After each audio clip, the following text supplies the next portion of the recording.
We have reports of a true wave fleet entering the neutral zone and picking a fight with the Klingons near the Donatu system. Having two of our enemies fight is good for the Federation, but I want to know why the true way is so far out of their territory. Intercept them and deal with them. If you need to engage the Klingons as well, do so. A Starfleet task force has already been sent to the area. You'll need to join them in the Donatu system as soon as possible. Okay, that's our mission. For those who don't Until next time. For those who don't recognise, Franklin Drake was actually the individual who was held prisoner in the Klingon tutorial. Okay. We're still located there from our previous mission, which is a short distance to the Donatu system. We then have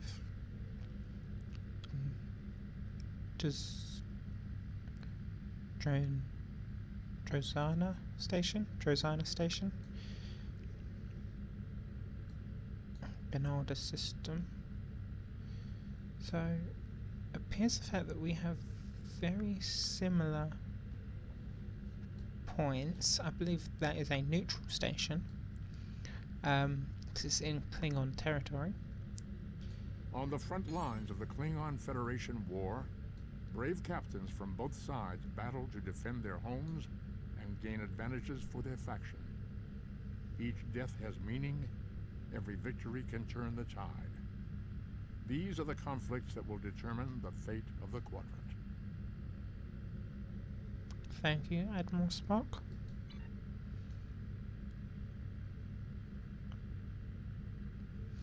Okay, stuff. Oh.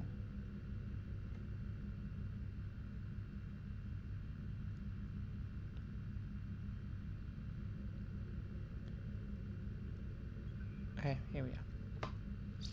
Donatu is located on the edge of the Beta Quadrant, at the border between Klingon and Federation space. This system boasts 5 worlds, of which Dontan 5 is Class M. Donatu has thus been the site of many clashes between two galactic powers, stretching as far back as the 23rd century.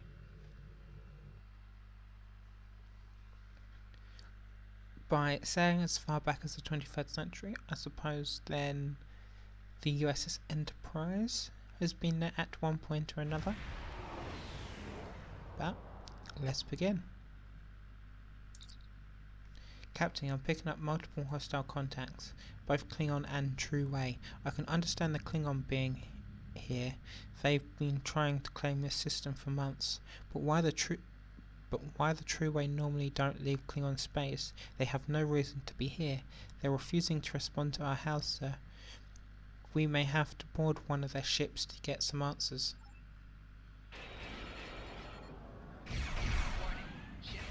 Of course.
A very difficult battle.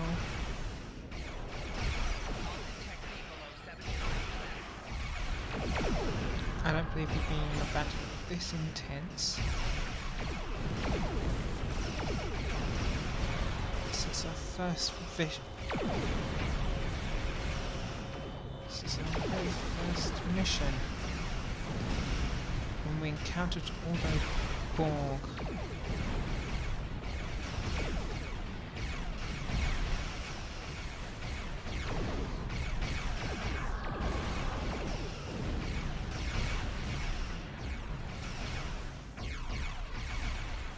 Jem'Hadar? I thought it was only the true way he was here.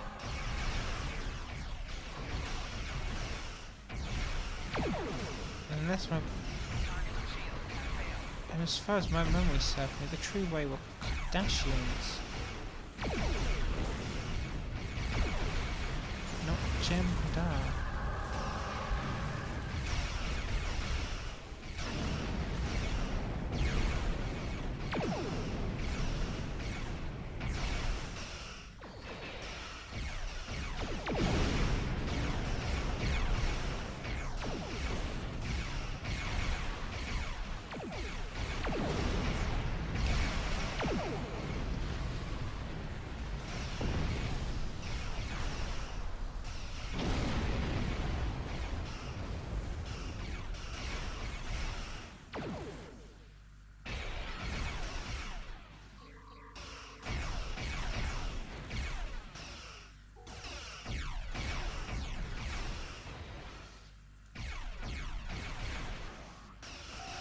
Target's shields have failed.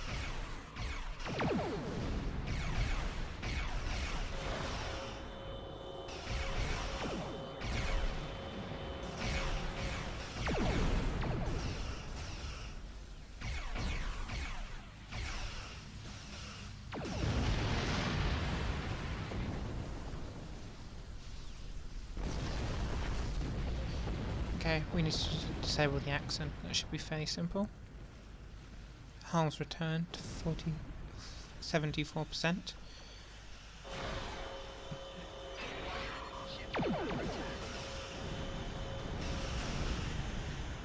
Disabled.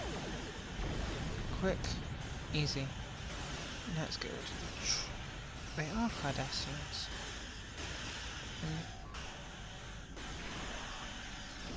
Sorry.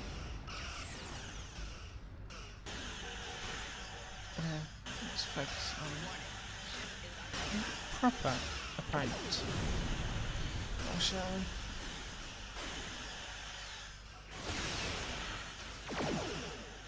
Target's shields have failed. 4 shields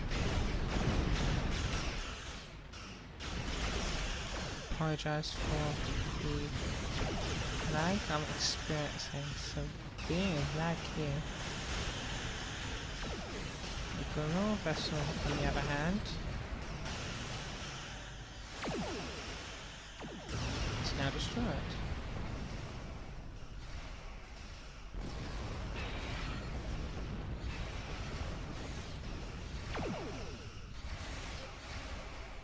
Jem'Hadar are not going to be safe.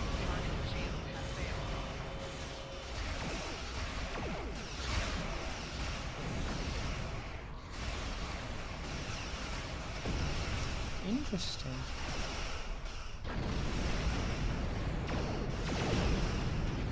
I'm not sure if it's a joint, right?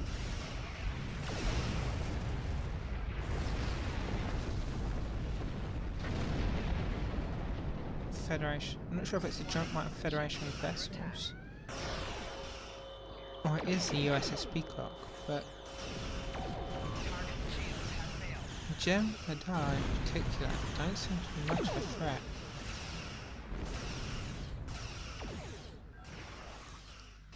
And in many ways, neither do the Cardassians.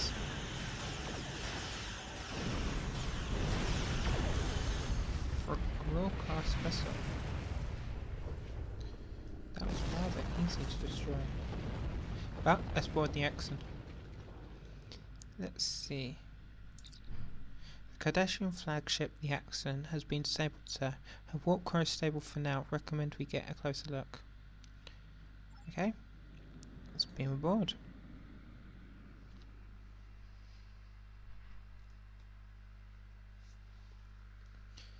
The Axon. Memory serves, it's named after a part in the neurotrans...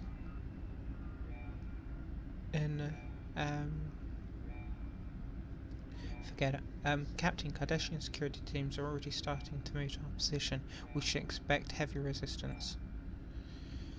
Yes, indeed we should.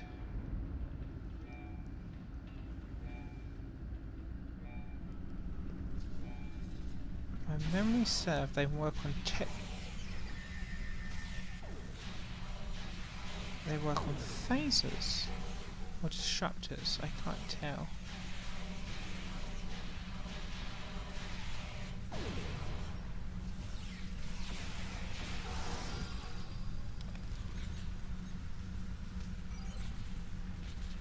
Okay.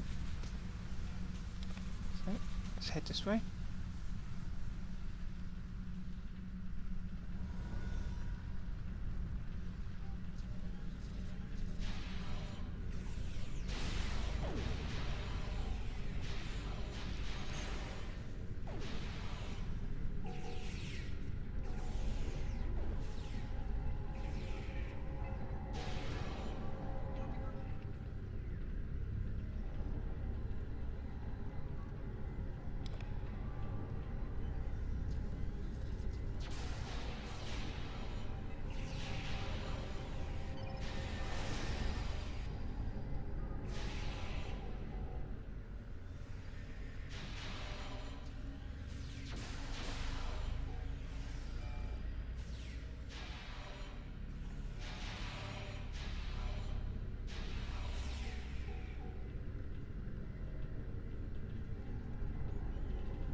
Okay, so let's disable this force field.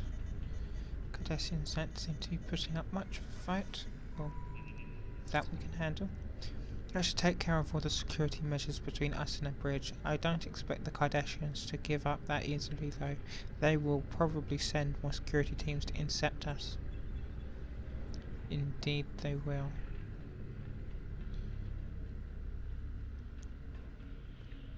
So...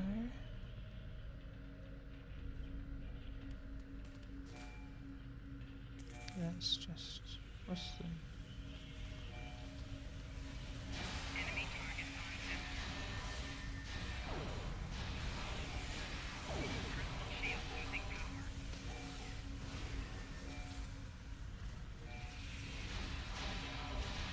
Okay. The one difference between the ground and being on a ship is that I pay a lot of focus to the shields.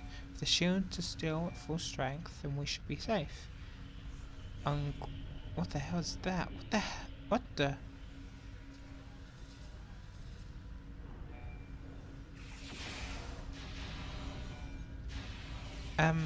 That colour changing to blue was not a computer mishap. And when it did, it looked like humanoids appeared to be floating. It appeared as if they were trying to escape down that corridor. Captain, did you see that? I did, so obviously had played some part in the story.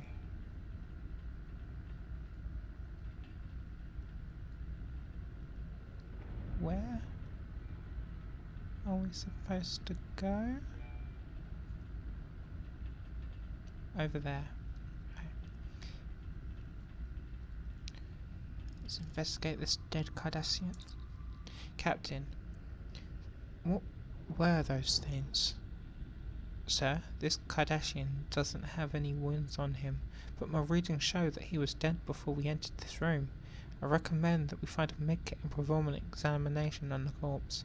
We need to know more about what happened to him. If he was attacked by those creatures, we need to be cautious. Any contact may be lethal. Time to go down this hole then.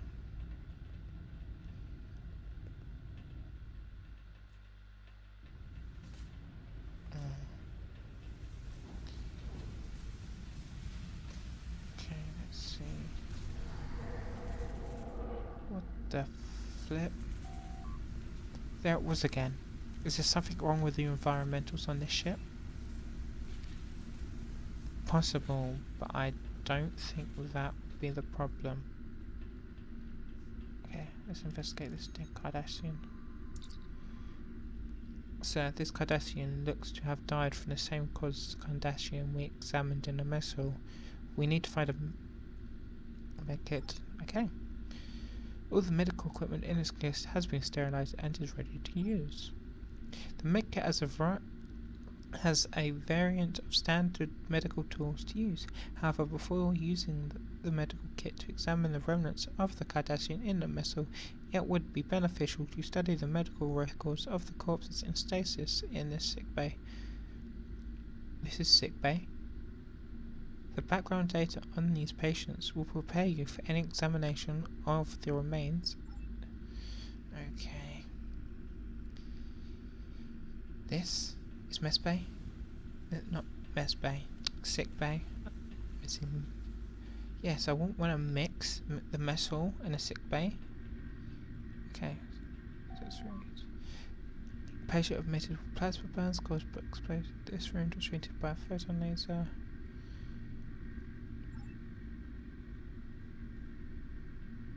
Protoplasma for burns. Okay.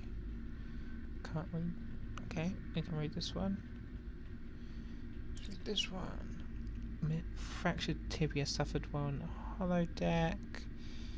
Patient returned complaining about pains in the leg as well as elevated temperature. Treated with a T-cell stimulator to stave off any possible.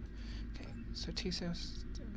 Patient died 6.2 hours after injury due to extreme rate of deterioration in the patient, and infection is unlikely. Fear of a contagion agent being responsible has resulted in quarantine protocols being enacted. Cause of death has yet to be determined. Cause will be placed in stasis field pending further examination by the Chief Medical Officer. Interesting. I wonder what killed him. Could have something to do with these creatures. Okay.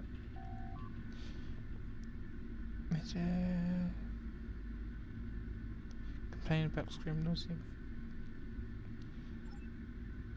Okay. Autopsy of patient conducted using a laser scalpel to open the chest cavity. All organs were intact and shows no sign of trauma or infection.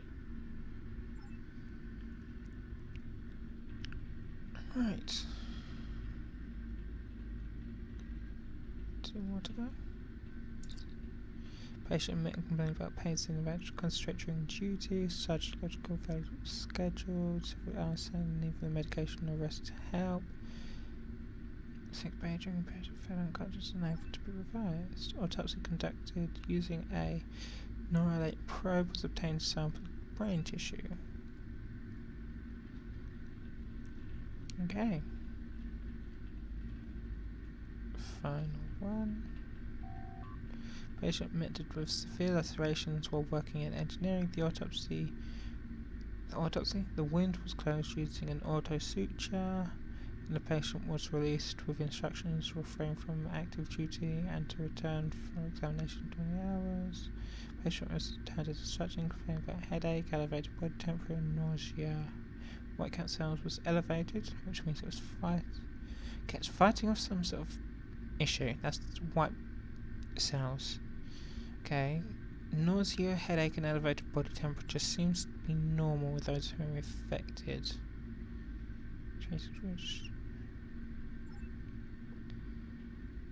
So these creatures seem to be able to cause some sort of infection. Or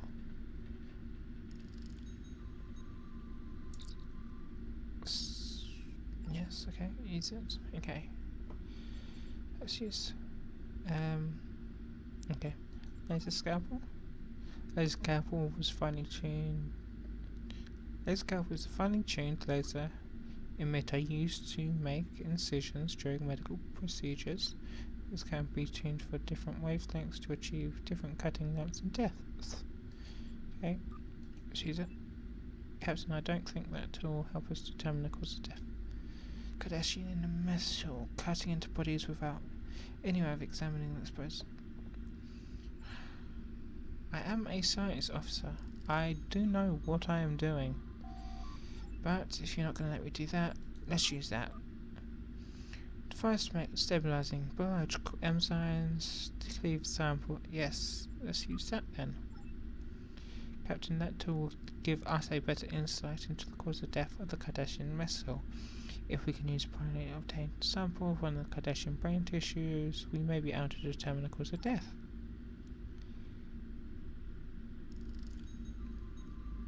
Okay. The Neuralate probe has determined that the individual died from a radical decrease in neural energy. It's almost as if they were drained by the outside source, although the brain activity came to a complete stop as the energy was depleted. Sir, there is a great deal of interference being picked up by the tricorder, most likely the result of the energy residue from whatever was used to do this to the Kardashian. Perhaps we can track it down by following their energy trail.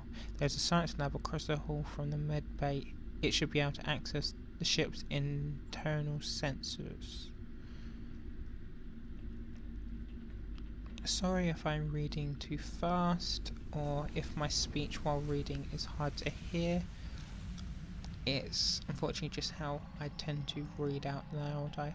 The more I read out loud, the faster I tend to get. It's not that I'm in any specific rush, it's just as I read out loud I tend to be faster. Okay. Electroplasma would make that sort of thing. Nuclear fission reaction we would be able to tell. Omega energy is a possibility. Let's do has been used as a form of energy, however there are high violation points.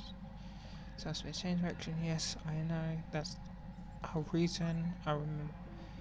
Okay, because it's nothing to do with subspace. So we have that to roll out. Omega energy, I don't believe it is. Yes, I know it's classified. It's not what I know of, but okay. So, trialytic waves.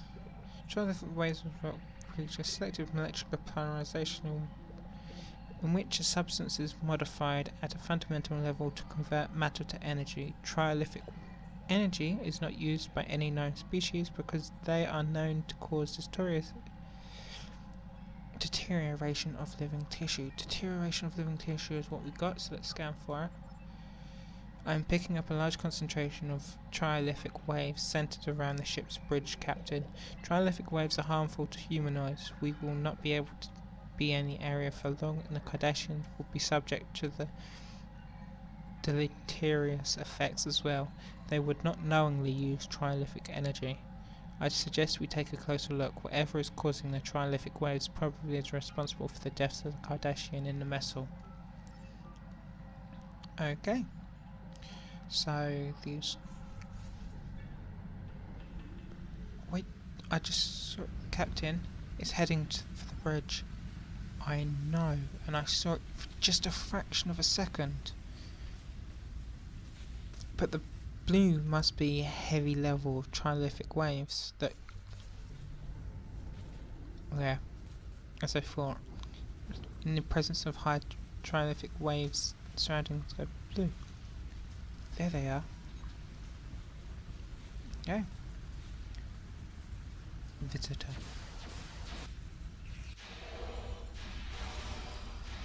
They're obviously some sort of species that live in or resonate trialytic waves. Perhaps they can only live in such conditions. Dividends. I believe they were the dividends, weren't they, in an episode of The Next Generation? That's a possibility.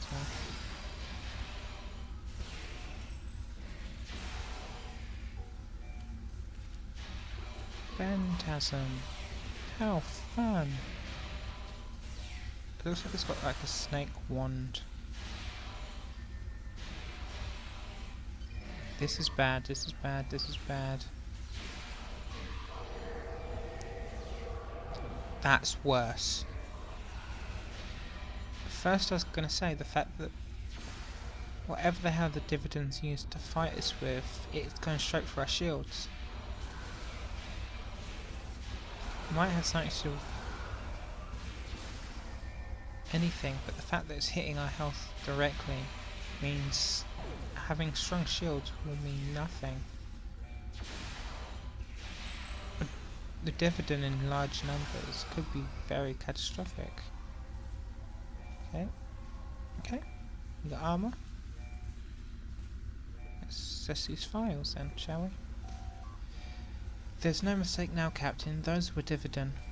What's curious though is that dividend are out of phase with us. Normally we can't see them without a subspace force field tuned with an extremely sensitive phase discriminator. We didn't have that, so how are they appearing in our reality? I recommend checking the Axon's crew logs entirely. Maybe there's something that made it easy for the dividends to exist here. Agreed. Let's read Captain's log. Our mission goes well. The Axon has disabled or destroyed 7 enemy ships. I look forward to reporting our successes. The Chief Medical Officer is concerned about casualties. It is his job to be concerned. Mine is to operate this ship at peak efficiency. I have read his report about unexplained deaths and dismissed it. There is always an explanation. He simply hasn't looked hard enough for it. I cannot let his failings disrupt our mission. Goma Dread is looking for men of purpose to assist him. He wants leaders with the will to use whatever means are necessary to free our people from Federation tyranny. If all goes well, after this campaign, I will be seen as one of those leaders. Okay, so here's quite a big head. It's the Chief Engineer. Repairs to the absolute as expected. Running low on material and warp quarters. Wish there was more time between battles to deploy and patch critical systems. The time is the most precious commodity. 4 crewmen down. 1 died in battle with Klingon forces, but 3 others died in accidents. I have spoken to the captain about launching an investigation, but he sees nothing but his dreams of glory and return to conquest. Unusual spike in triology may be affecting warp core efficiency. Must speak to Triolo and see if his sensor readings have turned up any malfunction. Letter from Maja arrived today. She and the children are home, but she worries about me. She wants me to leave the troop and return to Cardassia Prime. 6 months ago, I would have ignored her views. Now, and I see no end to this fight. Perhaps she was right. Okay. I'm assuming she sounded a lot like Jolene Blaylock. Science Officer's Log, Stardate 86790.8. My duties on a combat mission are limited, but I was pleased today to have a chance to scan the approaching Griffin's Comet. The comet itself has not been a focus of much scientific inquiry, and it last passed through this sector in the late 23rd century. My scans, however, reveal surprising amounts of triolic wave energy emitting from the comet, as well as detectable amounts of chronoton particles. The triolic waves will unfortunately prevent a closer study of the comet. They are quite harmful to humanoid life forms, and the captain is loath to jeopardize our mission for my curiosity. I have requested the launch of a Class 1 probe. The chronotons are of even greater interest. They appear in instances of temporal disturbances, which could mean that this comet has been, or will be, in the presence of a temporal event. Time mechanics are so cumbersome. I must have more data. But the captain has never had much interest in science. Perhaps I will remind him that chronoton particles are harmful against the aliens who live in the Bajoran wormhole. A potential weapon to use against the Bajoran gods may be of enough interest to him to divert our course.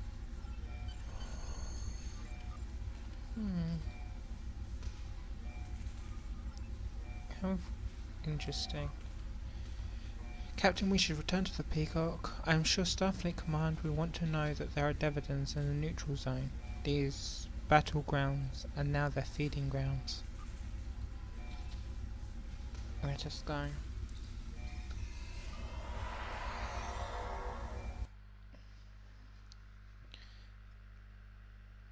From what I've learned, wasn't aware that Kardashians used Stardate. That's interesting. So let's contact Franklin Drake. Are you sure you found no sign of the Cardassians attempting to open a portal, or otherwise bring the Davidians into our phase variants? This is troublesome. There are pieces to the puzzle I don't have yet. Let me do some digging and I will be in touch.